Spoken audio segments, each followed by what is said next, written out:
A potentially big shift is coming to U.S. immigration policy as Donald Trump is headed back to the White House.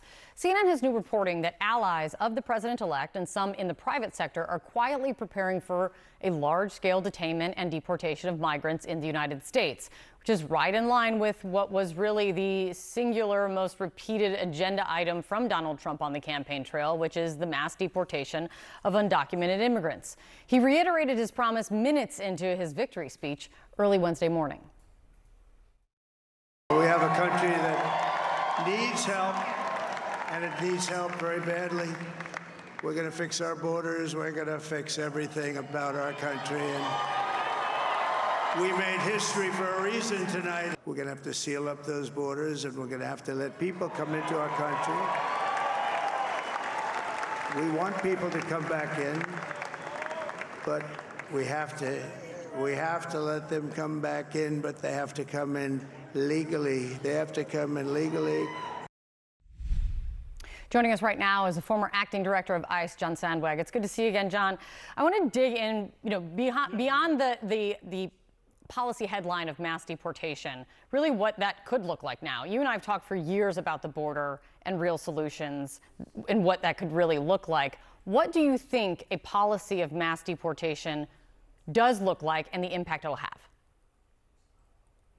Well, Kate, as you know, there's been very little details offered throughout the campaign, right? A lot of talk of mass deportation, a lot of talk of transnational gang members and criminal, individuals committing crimes in the United States, but very little in the way of how they're going to actually accomplish this. So, look, I think the way you got to view this is it's going to be a full assault on the current immigration enforcement system.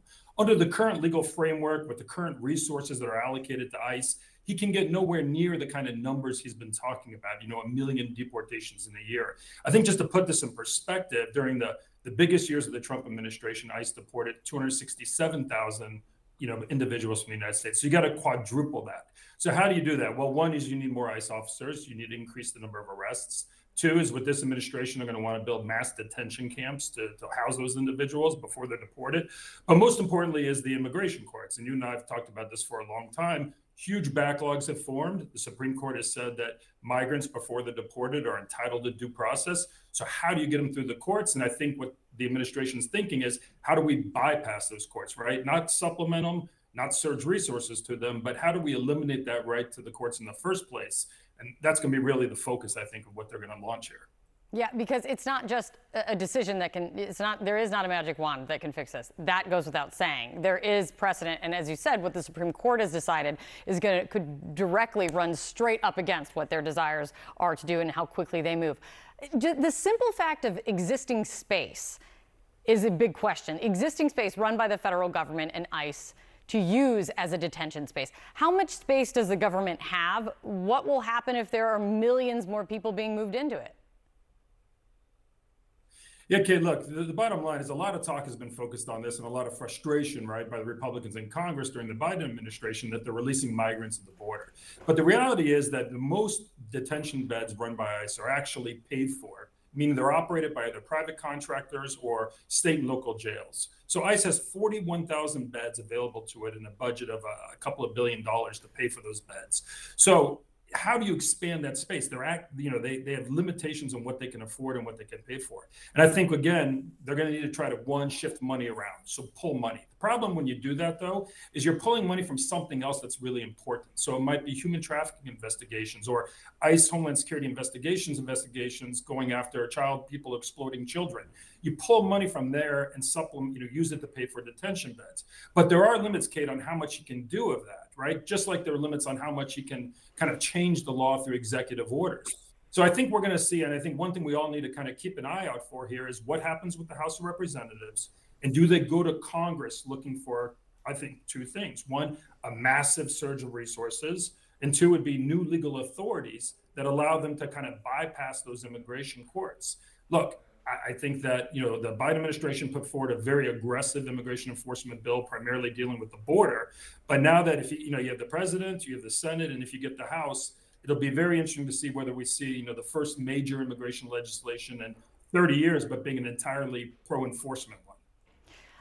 In absence of having details stated publicly by President Trump or his campaign and his advisors, I want to play for you what one of his top allies, Republican Senator Marco Rubio, said yesterday on what he thinks a mass deportation policy means. Well, first of all, the first mass deportation, and the one that's most important, is criminals. Yes, if you're a convicted murderer or a killer or some very dangerous individual that has a criminal record in another country or have committed crimes here, you need to be removed from the country. I don't care where you came from. You're here illegally. On top of the fact that you're here to commit crimes, you must be eliminated and removed immediately from the United States of America. That's without a doubt. Now, beyond that, I do think we have to have immigration laws, and they have to be enforced. Does that put any meat on the bones for you? No, Kate, listen, this is based on a really, I think, the thing we should all be very worried about here with this mass deportation plan. There's this kind of sense out there that on the campaign trail and with Senator Rubio's comments there, that we're somehow not enforcing the law against criminal aliens, individuals who have entered this country and are committing crimes. The truth is, actually, ICE is incredibly good at that. We monitor every state and local jail in the United States. ICE does. It monitors every federal prison. If somebody's booked in there who's undocumented or is currently on a visa but is now deportable because of their crime, they're going to be arrested. They're going to be put into removal proceedings, and they're a top priority. There is no shortage or no failing to get criminal aliens. The problem here is this. When you talk about mass deportation in a million, there are just not a million criminals who are ready to be deported in a given year. You might have a number of people arrested, but they go to prison, and you can't get them until they finish their prison sentence. So what does that mean? Well, what it means, Kate, is not all immigrants in this country are equal. We have 11 to 12 million immigrants in this country, the vast majority of whom have never committed a crime. According to all the available data, 4.6 million of these people are in mixed status families, meaning a mother, a father, an undocumented mother, a father with U.S. citizen children, or a U.S. citizen spouse. So when you talk about a million people, you can't get there without getting into that population. And now you're talking about ripping families apart. And so I think we all agree, look, we have to use ICE as a public safety tool and focus on those individuals who are committing crimes in the country. But when you kind of turn it into a numerical game and say we're going to hit a million in a year, you're not talking about just criminals. They aren't a million criminals to get. You're talking about families, and that's the real concern here. John, it's great to have you on and your perspective. Really appreciate it.